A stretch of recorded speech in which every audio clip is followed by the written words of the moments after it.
next topic would be on investing in Pakistan's economy. And as we have heard it just now from Mr. Naim Zamindar, who is the chairman of the Board of Investments of the government of Pakistan, is that Pakistan will soon resemble the word hope. Yes, that Pakistan will be a great turnaround story for the globe to see. So now, ladies and gentlemen, I'm going to invite more speakers and our moderator here on stage, those that are much more knowledgeable regarding the subject on investments in Pakistan.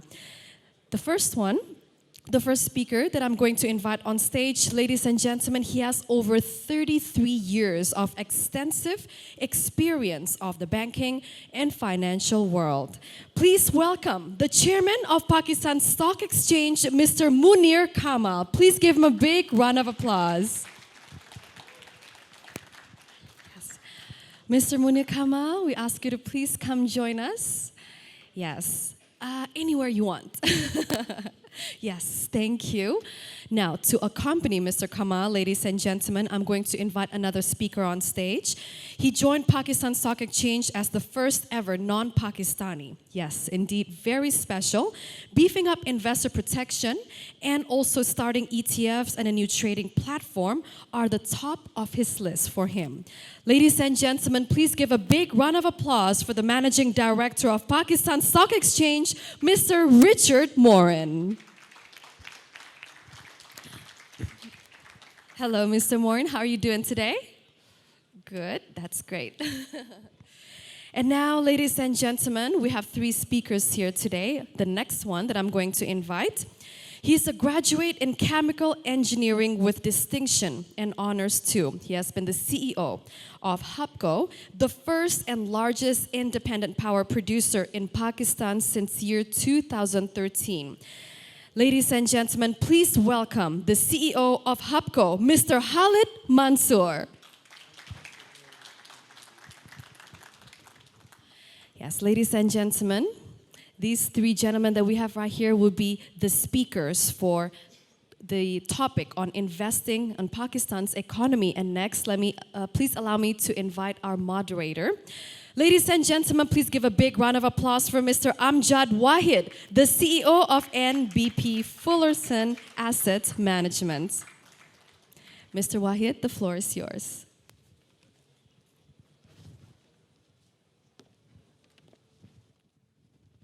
Very much, and welcome back from lunch.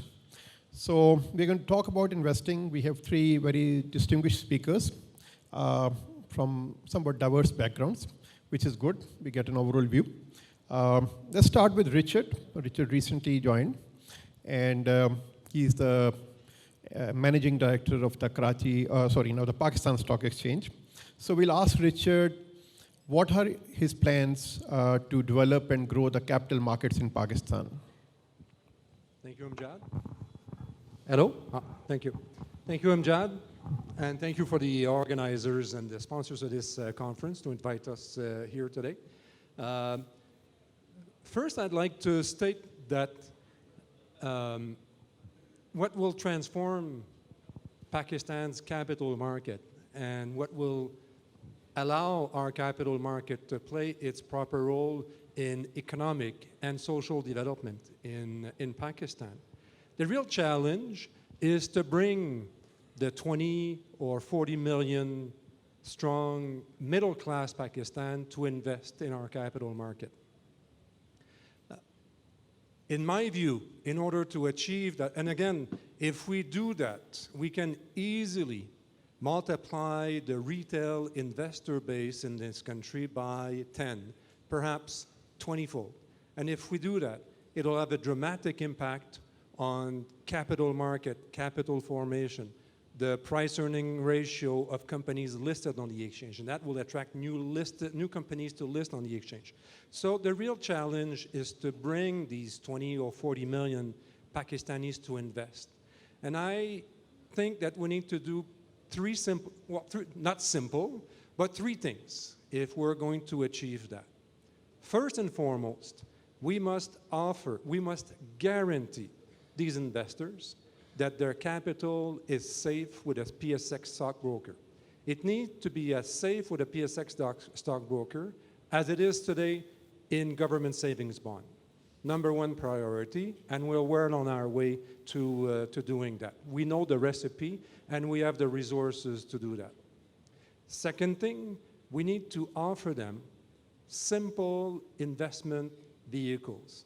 These 40 million people don't know anything about investing on the stock market, and our objective is not to turn them into active investors tomorrow morning. I don't think that's, we like active investors. We wish we have more, but we're not going to turn 20 million Pakistanis into active, knowledgeable investors. So we need simple investment vehicles. And again, we know the recipe. Mutual funds are an excellent vehicle. ETF are the vehicle of the future, as with mutual funds. So second thing, simpler investment choices for Pakistanis. And third thing, we need to make our market more accessible. It's a difficult, complicated, and long process to open an account with a stockbroker in Pakistan. My hope is that Pakistanis can open an account with a broker here the same way I can open an account using this with a Canadian broker in 5 minutes. I need no more than this. Our objective is to do the same thing for Pakistanis. If we do these three things, I think the rest of our stakeholders will do their part. Brokers will do their part.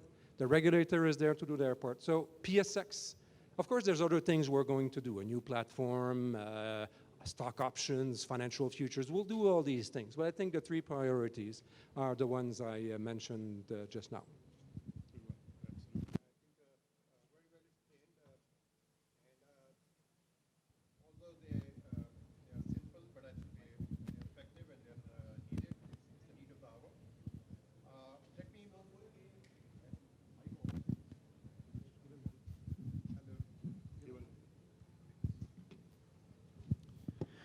Okay, I'll come back to you, Richard, but let me just right now move to Mr. Muneer Kamal, who is the chairman of the Pakistan Stock Exchange. But instead of asking him about the stock exchange, because we already got some information from Richard, let me ask Muneer in terms of improving our ease of doing business and in terms of reducing bureaucracy and easing regulations, what do you think needs to be done in Pakistan? I think last World Bank report of ease of doing business, we had deteriorated a little bit. As we speak, there is an effort, particularly led by BOI, both in the provinces and center, where I feel strongly that we can make a quantum leap in that. Some of the stuff that we need to be very careful about, the companies law that recently has come. And I'm not talking from the foreign investment point of view, I'm talking about the local investors also. We need to take a relook at that. Some of the things that have come in the new companies ordinance, we need to take a relook at it and make sure that the investment process is not hindered. Because people have got a little scared. I think there is something called 452 and things like that, 45-2. The other thing is, like Richard is saying, but that's the problem of the country. We were going to be, and you talked about this opening an account, and we should pay attention to what he's saying, 5 minutes. But one of the problems that we have in opening accounts in 5 minutes is FATF. So we need to be very mindful of that fact. So we need to improve our image outside about how Pakistan is perceived. Once that improves, then if not 5 minutes, Richard in a year time will go to the point when it can be done in half an hour or so. So we need to make life easy for the investors. We need to woo investors.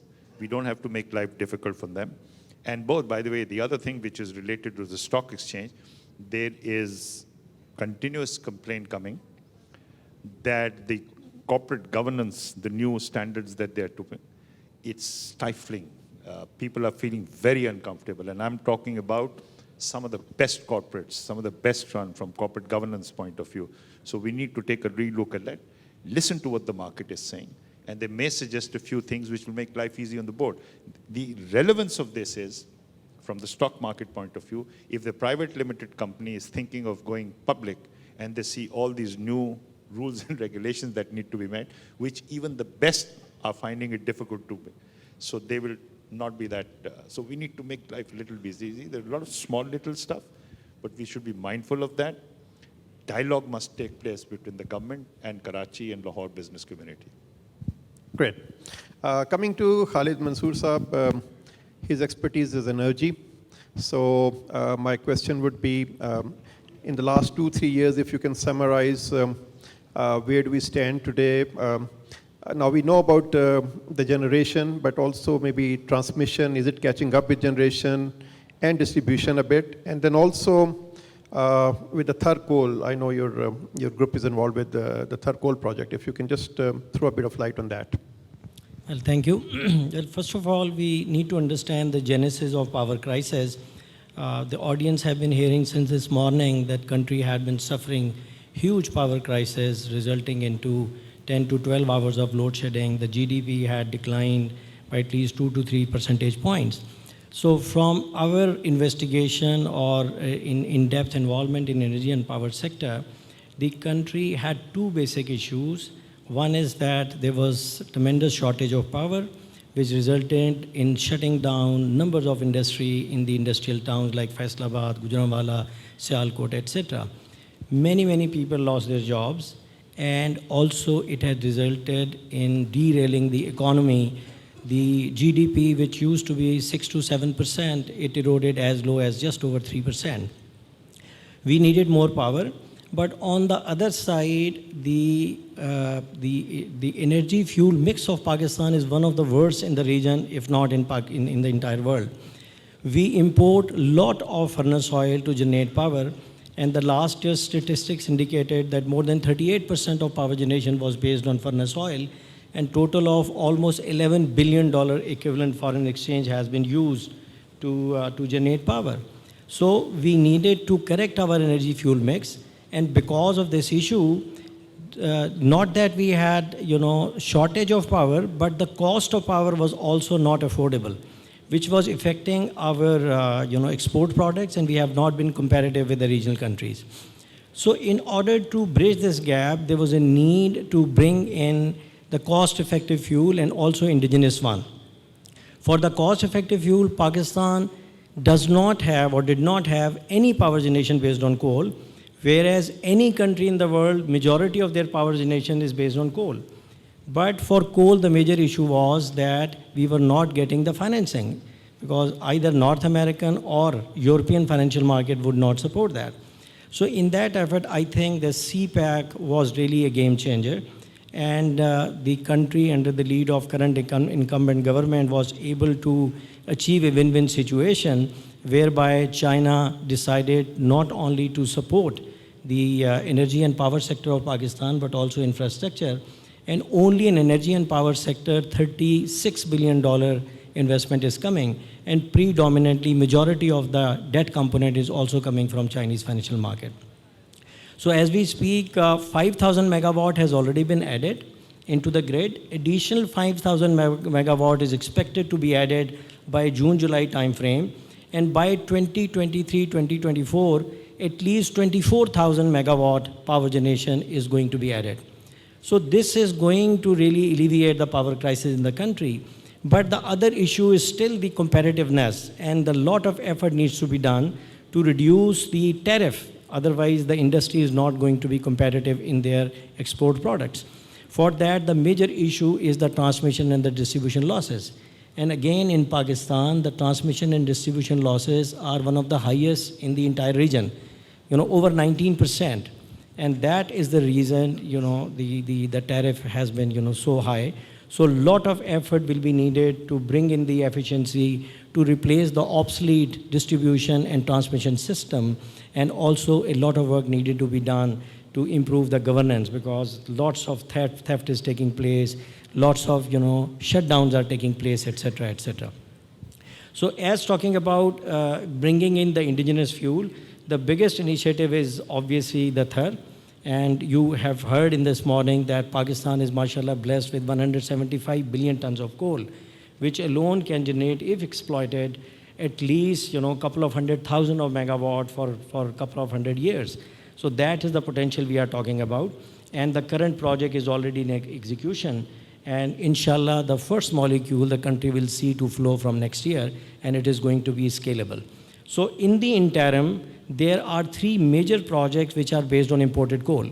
Because until the third mine is scaled up, we would not be really depending on the indigenous fuel. So these three projects, two of them have already been completed, and HUBCO is involved in the investment in Pakistan worth $3.5 billion. We are integral part of third mining project. We are also putting up 2 times 660 at our existing site at Hub, which is a project of over $2 billion with integrated jetty, which is going to be the biggest investment in the corporate sector of Pakistan. And also we are in a process of setting up 330 megawatt. So all said and done, from the power shortage standpoint, country will be self-sufficient in the coming years, at least by 2024.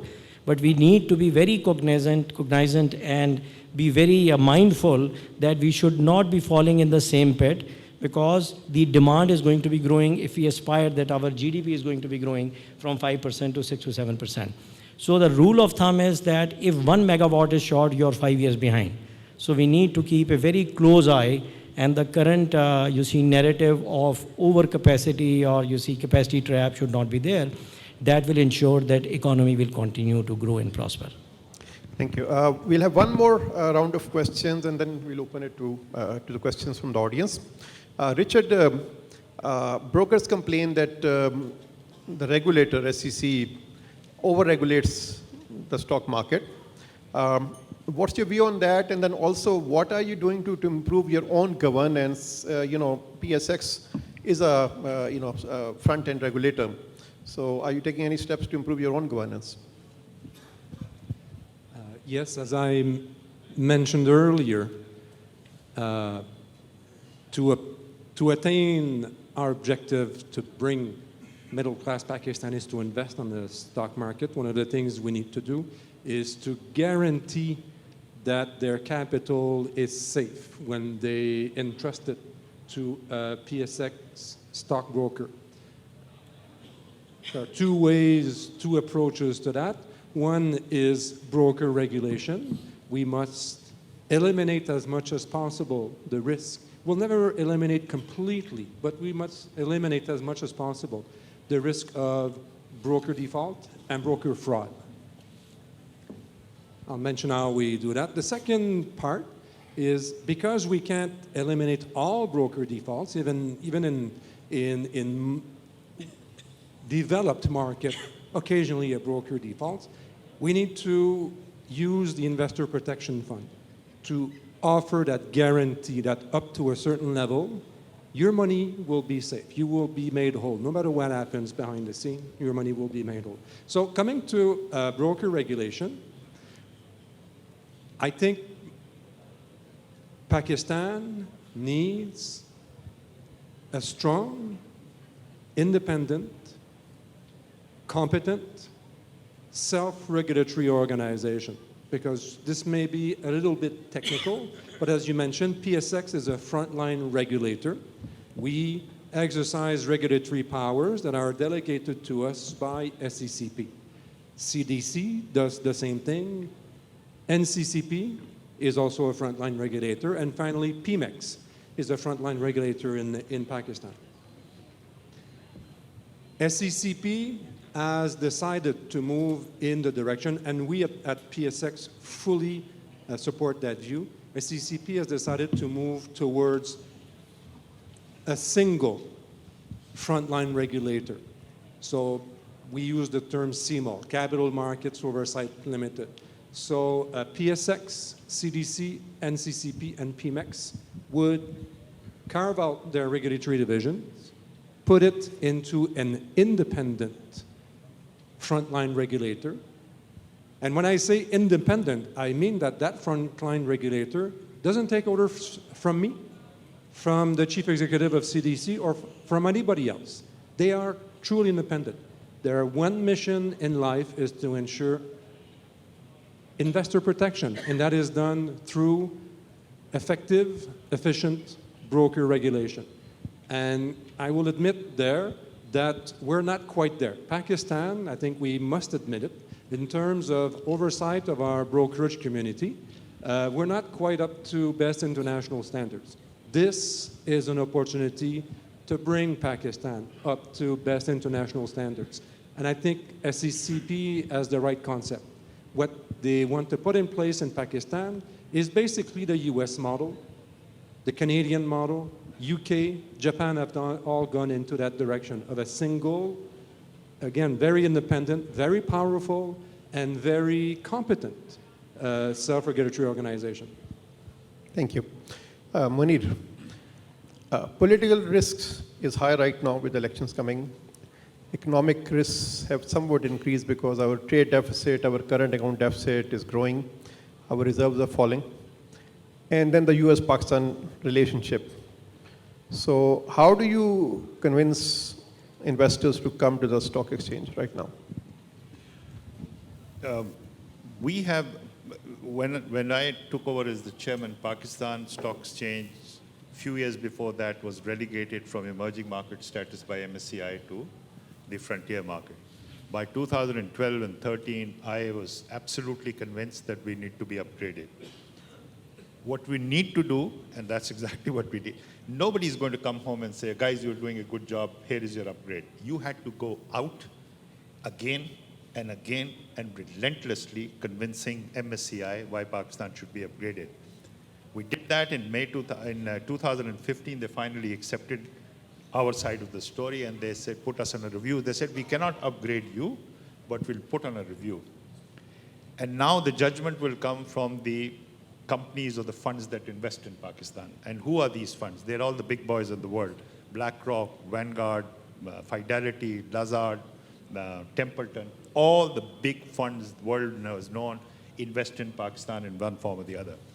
We then had to go, and on a one-on-one presentations to these guys, I went to New York for a roadshow, and in one day, I did presentation to 7 different funds, making a case for Pakistan. And we finally made our case. The upgrade, there were 2 potential upgrades in 2016. One was China A-share, and the other was Pakistan Stock Exchange. Guess what the Bloomberg headline was? Pakistan makes it, China fails. So I am very confident that whatever turbulence that we are passing through, political, economic, of course, one of the things that everybody talks about is the external account weakness that has suddenly erupted. No, not suddenly, we knew it was coming. And of course, the political ups and downs. We intend to go back to the market. Most likely in April, I'm going to go to roadshow in US and other places. And the reason why these roadshows are important, ladies and gentlemen, is very simple. Stock exchange, I said 30% plus of the free float of Pakistan Stock Exchange is held by these funds that I was talking about. Vanguard is a 4 trillion or 5 trillion fund. BlackRock is also in trillions. Lazard and all of these guys. So what is happening? Every morning, somebody in New York, London, Hong Kong, Singapore, and other financials of the world are looking at Pakistan Stock Exchange. So Pakistan Stock Exchange is the face to the outside world every day. So there's a searchlight on that. And that's why we have to behave ourselves also. And when the message from Pakistan gets a little confusing, that's the time when you go out, because I genuinely believe, and this is what I believe, that Pakistan is passing, you know, you're going in an airplane, sometimes the pilot comes and said, this morning when we were landing, they said, please fasten your seatbelts, we're going to go through some turbulence. Every time the pilot says that, doesn't mean the plane is going to go down. So at this point in time, yes, we are passing through a turbulent political and economic issues. Fasten your seatbelts. How is going to Pakistan look like by the end of this year? I am absolutely 100% convinced we will have an election. We will go through this transition. And the economy, I don't know, might take a little bit of bumps, but we have to go out and say this message. In April or May, I'm going to go back to US. We are going to do a roadshow. Ladies and gentlemen, you must understand what's happening in Pakistan and Pakistan Stock Exchange, or the capital market. This capital, Pakistan Stock Exchange today is owned 40% by a Chinese consortium. Which is this Chinese consortium? Shanghai Stock Exchange, 2nd largest in the world. Shenzhen Stock Exchange, I think 7th largest in the world. China Futures, which is the only derivative exchange of China, and the largest bank of Pakistan, Habib Bank. The way I explain it, the moment this transaction was done, we have gone global. So this is what Pakistan is. We recently had a meeting, the CIC Executive Vice President came, China Investment Corporation, And China Investment Corporation is the second largest sovereign fund in the world, 900 billion. The way China is going, I'm sure pretty soon it's going to be the largest one. So there's an enormous activity going on in the background at this Pakistan. Pakistan is on its way. We have to go and explain to the world, because I'm very confident we'll come through and we'll do another roadshow. We've done that in the last 4 or 5 years, and that's my job. Richard is an exceptionally talented CEO. He runs the stock exchange. I have more time to go out and spread the gospel about Pakistan, and that's exactly what I'm going to do. Khalid, Khalid Sahab, you are also ex-chairman of... One more thing. Let me tell you how and this is for every Pakistani to understand, how Pakistan has changed. Why situation? Here is Richard Morin. We went through a process. We wanted the best person, not necessarily for Pakistan. And to be honest, I was thinking that we'll probably not get some really good one from from outside Pakistan. Richard Morin is sitting here because Pakistan has improved. And I asked him this question during the interview: why would you like to come to Pakistan? He said, I looked at Pakistan in 2009 or 10, I think the Lahore Stock Exchange. So we asked him, why not at that time? He said, because, now here is a man who's well-read, because he's looking at Pakistan, so he was very well informed. He said, because the law and order and the terrorist activities in 2009, 10, and now it's a dramatic improvement. Again, we have to go take this gospel outside Pakistan.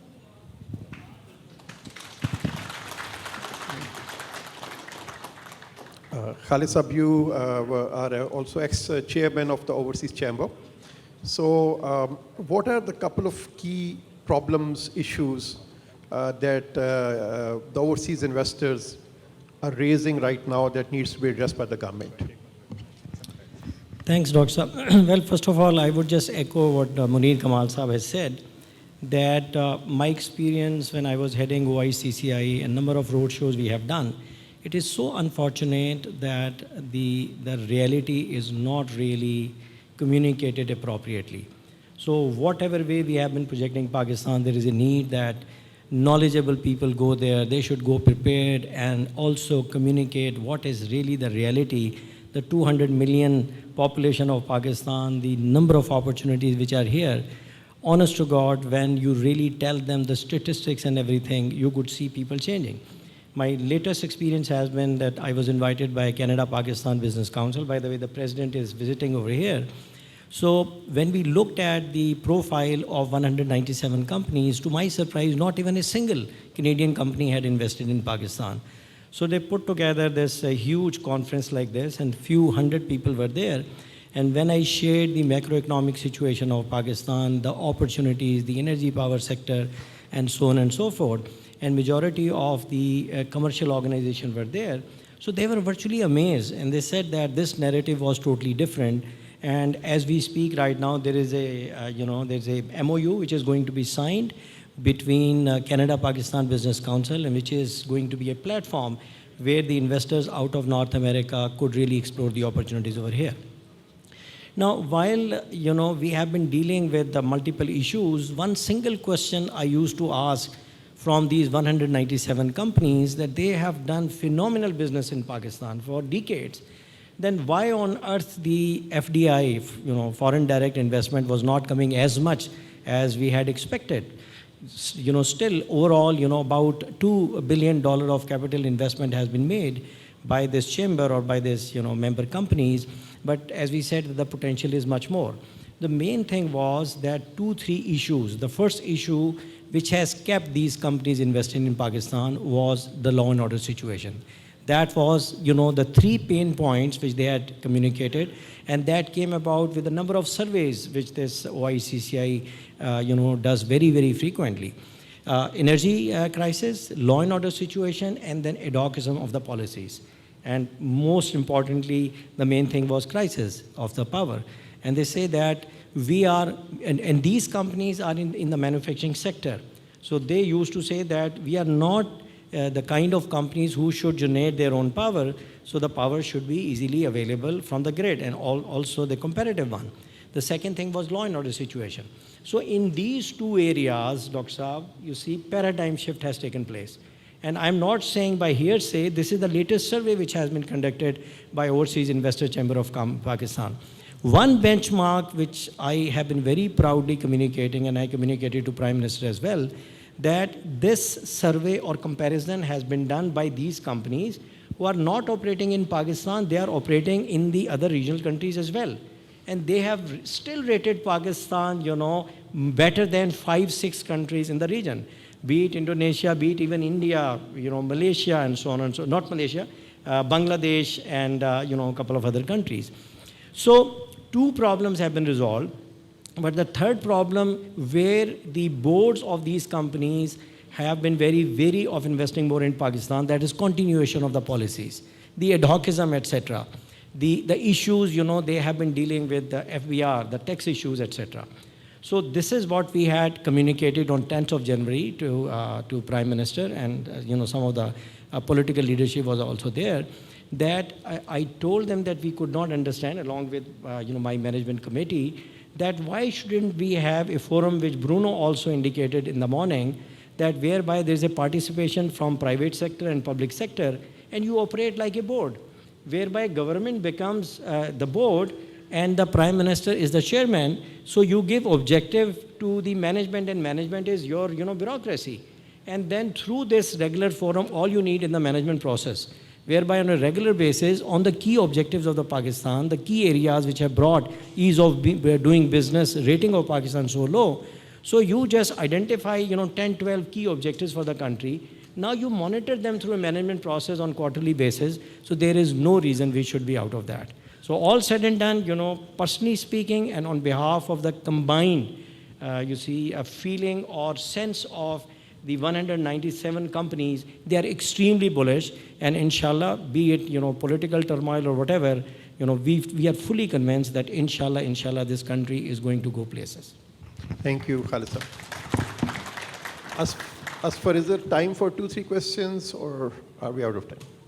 Okay, if you raise your hands, if there are a couple of questions, we can quickly address. Yes, sir. Is there a mic there?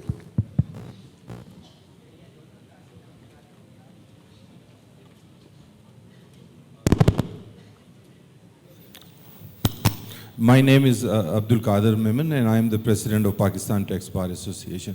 As Khalid Saab has very lightly said, what do you think that the rationalization of taxes amongst the provinces and the litigation on the tax issues how much has hampered and shaken the confidence of the businessmen in the current scenario of Pakistan? A lot, because as I mentioned that the constant feedback was coming that look, in the boards of such multinational companies, if the decisions are taken, those are on the set of assumptions that this is going to be the policy and it is going to be stay there, etc., etc. So what really happens that if there is ad hocism in between, that shatters the confidence. Number 2, if there are some kind of litigation with FBR, so all those companies have to go through a very, very laborious process, whereby you have to go to tribunal, from there you go to High Court, you go to Supreme Court of Pakistan, and most of the cases where even Supreme Court has ruled the decision in favor of such companies, the refund have not been taking place. So those are the reasons, which are shattering the confidence of the investors. In fact, Khalid Saab, basically the latest survey, tax issues have come right on the top, as Khalid Saab rightly said, that the energy crisis, law and order, that have come down the ranking, but tax now comes as the biggest issue facing the businessmen here in Pakistan. Can I allow to ask a supplementary questions? That then, what is your view? That what is the one thing which is stopping the government? I am just asking one thing which is stopping the government not to listen to the right thing, and suffering not only that the taxpayer but the government itself also. If I just give an example, that if some taxpayer who is liable to pay 5 rupee, and if the tax has been charged 10 rupees, so he goes to the court, get a stay for the 10 rupees, so the government is been deprived of 5 rupees also, and at the same time the cost of doing business of the businessman is increased. What is the one point which is not, the government is not understanding this? Well, I don't think that they don't understand. They understand. The issue is that, you see, they have their own reasons. In my humble opinion, the objectivity which is given to the FBR, because you see the people who are already in the tax net, if you are going to squeeze them more and more, you're not really increasing your tax net. The country has to suffer this kind of problem. And the justification could be we don't have adequate fiscal space, etc., etc. So, they are, all of them, they are again targeting the challenges or the objectives given to them. So they couldn't care less that with this kind of attitude, what is going to be the fallout. And that's the reason, not only from the platform of OICCI, but also Pakistan Business Council. It took place only last month. And that was the fundamental issue communicated to the top leadership of Pakistan. That please create a forum whereby you need to be weighing the fallouts of such kind of policies rather than the short-term gains. So, the sanity will inshallah prevail, and the Prime Minister has promised, and I hope that he will deliver his promise, that he is going to put up this council. And, that is the message or the challenge I have left with Bruno, that you need to follow up, have this forum in place. And as we said, then it's a very simple process then. And that is going to be bringing the coordination also among us various government entities. If each government entity will operate it in its own shell, then, that is where the problem comes. Okay, one more question, and this will be the last question. I think there's a hand up there. Sorry, I think let's just right now.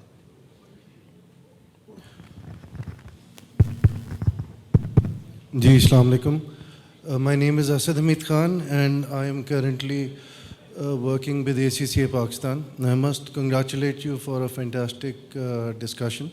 My question is more on the capital markets and taking benefit of the presence of Mr. Muneer Kamal and Mr. Richard Morin, is that what is being done in terms of capital markets expansion and enhancing financial inclusion in terms of asset classes? You've spoken about ETFs. Are we thinking of introducing real estate investment trusts as a plausible asset class?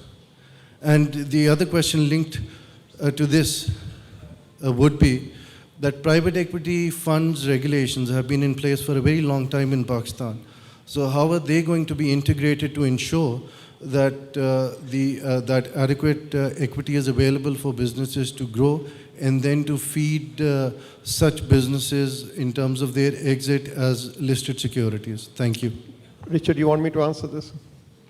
Okay, you see, REITs regulations came 8 years ago, real estate investment trusts, but I think they were not user-friendly, and not even a single REIT has been launched, from scratch. A couple of REITs have come in, but they were buildings, and as an afterthought, they were converted into REITs. Same thing with private equity. So right now, SECP is now looking at the regulations again. Mutual fund industry is involved, other participants are involved. And I think there's a serious attempt this time to make the regulations doable, where then REITs can be launched and people find it easy to launch private equity funds and so on. So I think I'll stop here. We're sorry, out of, Richard, yeah, sure, if you want to add something. I'd like to mention one thing about REITs. PSX is doing its part to increase the number of REITs listed on the exchange. As we spin off our real estate assets, PSX as a listed company has decided to spin off its real estate assets into a separately listed company. So there will be one more REIT listed on PSX within the next few months. Moneer, you want to add anything to this on the REITs? Anything you want to add? No. Okay. So thank you. We've run out of time. Thank you so much to the audience. Thank you to our dear speakers and moderator. We'd like to ask you to please remain on stage, sir. And next, please allow me to invite to the stage Mr. Aga Zafar Abbas, the chairman of Kansai Paints, to come up on stage to hand out the token of appreciation to our moderator and speakers. Ladies and gentlemen, please give them a big round of applause. Yes, Mr. Aga Zafar Abbas, the chairman of Kansai Paints, is handing over the token of appreciation To our panelists, Mr. Muneer Kamal, the chairman of Pakistan Stock Exchange, Mr. Richard Morin, the managing director of Pakistan Stock Exchange, Mr. Khalid Mansoor, the CEO of HUBCO, and our dear moderator, Dr. Amjad Waheed, the CEO of NBP Fullerton Asset Management. Yes, and I will conduct a group photo session, gentlemen. We'd like to ask you to please stand together, and for our dear photographers, we'd like to ask you to please capture this special moment. Thank you so much, gentlemen, for the very exciting discussion on investing in Pakistan's economy.